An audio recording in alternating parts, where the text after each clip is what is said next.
smells good. He should have pitted under the safety car, but now it's likely he'll have to pit under green flag conditions, and he will lose a massive chunk of time. That's the Yokohama replay where Kim Jane hit the fence, and really this is a race-changing moment because of what happens down here at turn 9. Up ahead, you see Grant Johnson into the side of Gary McDonald. There's the end result. Understeer into the tyre barrier. Both Commodores stuck. And you see Gary McDonald stuck there, brought out a safety car.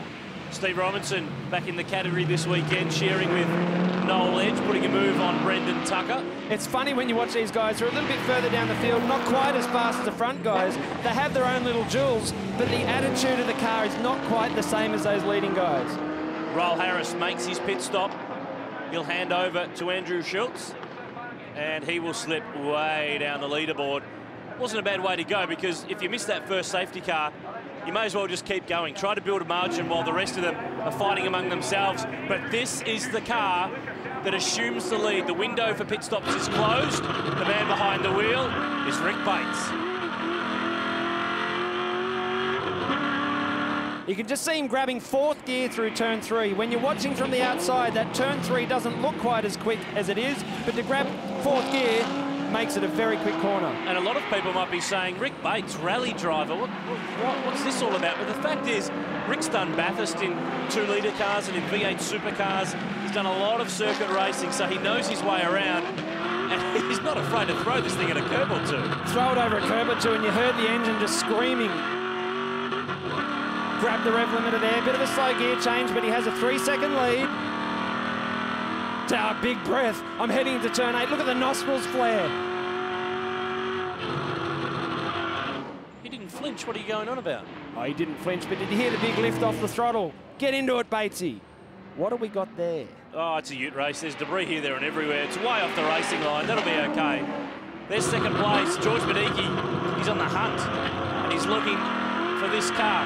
Check out the windscreen. Might need replacing for the next round. Well, you can see the damage on the left headlight, and the bonnet's creased up. I'd say from that impact, the vibration and the shutter has gone all the way through the car. Careful, Batesy. And with damage like that, I think that's worth 3 Hail Marys and an hour farther at the end of the race. This is Leanne Tander, sitting in 9th. Bridie's with their co-driver. Craig Dontis, you've just put Leanne Tander into the car. This is your home track. Does it feel a bit strange standing here in pit lane while Leanne's out driving your car? Look, Leanne's pretty good. She knows what she's doing, so happy to have her in the car. It was hot work out there this morning. Did a great job starting 24th up to 11th when you came in. Yeah, we've had a shocker of a weekend, so to put it in a good spot for Leanne to take over. Pretty wrapped, new car for the weekend, so getting used to the Holden, so very happy. Well done. Thank you. It's quite a thirsty camel after that hot work in the morning. Well, Leanne is under fire here from Charlie Kovacs Jr. And in familiar colours. Look at the background. That was Tim Shaw. All out of control through the chicane. Oh, and that's Tim Shaw into the fence. Look at that. Huge crash for the former future Tourist champion. And Stephen Bradbury makes it through.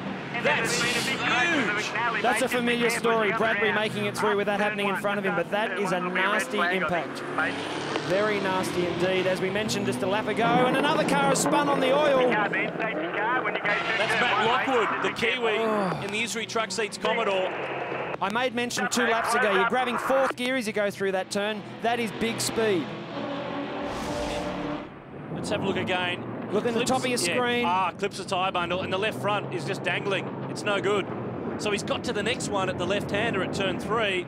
No steering. No steering at all. Top of screen there. That impact is huge. I mean, again, the flames make it spectacular. Let's just hope Tim's okay, because you can see there the left front wheel flopping around. That was from the impact on the tyre bundle at turn 1 on the apex.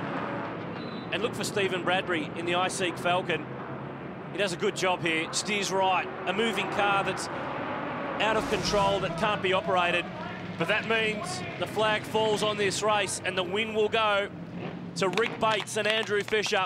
And for the Cedars Racing team, they've had 2 wins this weekend. It's a great result. Great result for the team. In fact, brilliant result. You probably couldn't hope for much more. And look at that, 7 Fords in the top 10. And 2 father and son combinations as well in 4th and 10th. But Bronny's with our winner, Andrew Fisher. Andrew, any win in a V8 Utes race is tough. Today, though, seemed even tougher. Congratulations. Yeah, look, what a great result for the Jesus Racing team. On a Sunday of all things, which is always good for us. Got plenty of people back there praying for us.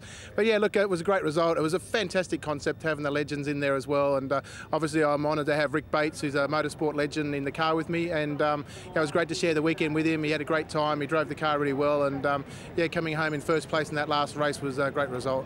Now, the legend driver's not eligible for championship points this weekend at the first round, so David Cedars leads the way. 7 rounds to go, but the Fords are 1, 2, 3, 4. Before we got the car, we were saying top 5 is where we should be, but then when everything happened so late, it went back to the top 10, and we really pushed, and we ended up with a podium in the combined and the championship league, so we can't do any better, and I'm just wrapped. Gary Carson picks up the Champion Spark Plugs Whole Shot Award for a lightning start in race 3, $500 to the Select TV Ford driver. Rob Jarvis, the SS Inductions Hard Charger Award, he made up 13 spots in race 2 and picks up $500 for his weekend work. And David Cedars has had a brilliant weekend. He now leads the Racer Industries Rookie of the Year fight from Jeremy Gray and Reece McNally. And of course, he takes the big trophy, the outright winner of round 1.